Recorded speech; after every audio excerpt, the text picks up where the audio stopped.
कभी सोचा है कि एक कमाल के आइडिया और उसकी कामयाबी के बीच सबसे जरूरी चीज क्या होती है? वो है एक सॉलिड प्लान, एक ब्लूप्रिंट। आज हम नेपोलियन हिल के ऑर्गेनाइज प्लानिंग के आइडिया को समझने वाले हैं, जो किसी भी सपने को एक्शन में बदलने का एक पूरा रोड मैप है। तो पिछले विश्लेषण में हमने बात की थी कि हमारी कल्पना, हमारा इमेजिनेशन, वो फैक्ट्री है जहां आइडियाज पैदा होते हैं। है ना, एक शानदार शुरुआत। लेकिन उस आइडिया को असलियत में बनाने का काम वो एक कंस्ट्रक्शन साइट पर होता है। और आज का हमारा विषय चैप्टर 7 असल में वही कंस्ट्रक्शन साइट है जहां प्लान्स के जरिए ख्यालों को हकीकत का रूप दिया जाता है।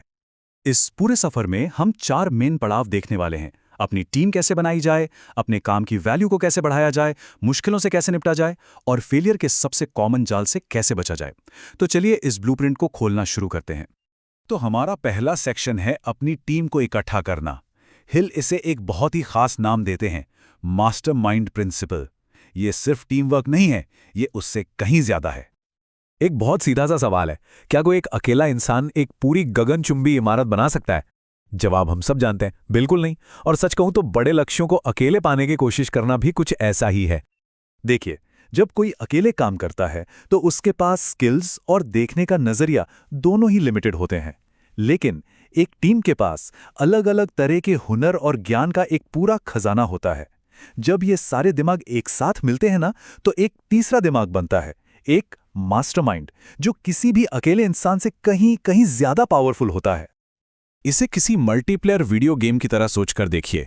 एक अच्छी टीम में एक अटैकर होता है, एक बिल्डर होता है जो डिफेंस का ध्यान रखता है, और एक हीलर होता है जो सबको सपोर्ट करता है।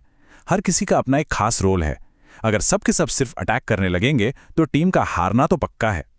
तो यहाँ सबक साफ है, एक टीम सिर्फ कुछ लोगों का ग्रुप नहीं होती, ये एक कलेक्टिव पावर है जो मिलकर ऐसे ऐसे सॉल्यूशन निकाल सकती है जो किसी अकेले दिमाग में शायद कभी आते ही नहीं।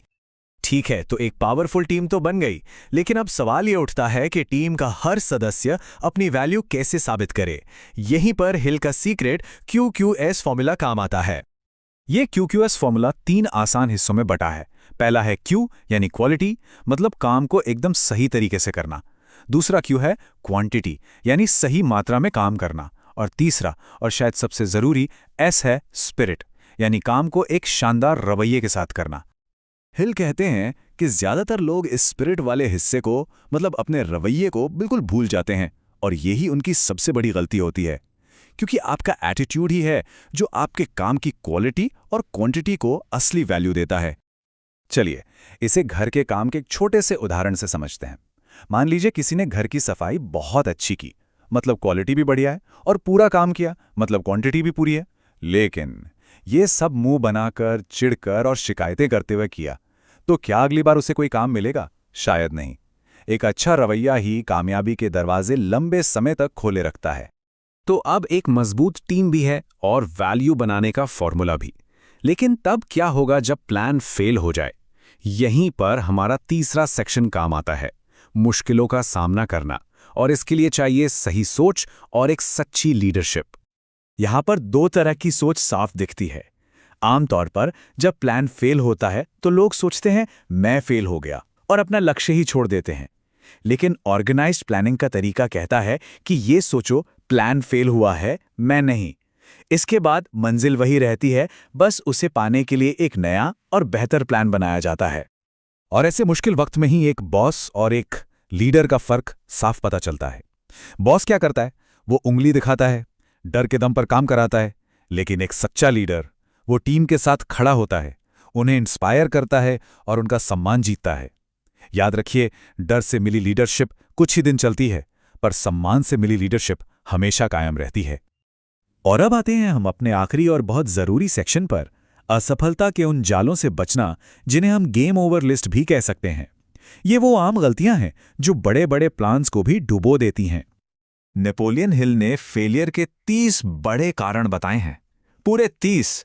लेकिन आज हम उनमें से 3 सबसे कॉमन और सबसे खतरनाक वजहों पर फोकस करेंगे जो अक्सर हमारे रास्ते में आ जाते हैं। तो ये है वो 3 सबसे बड़े जाल। पहला है टालमटोल, यानी सही समय का इंतजार करना, जो असल में कभी आता ही नहीं।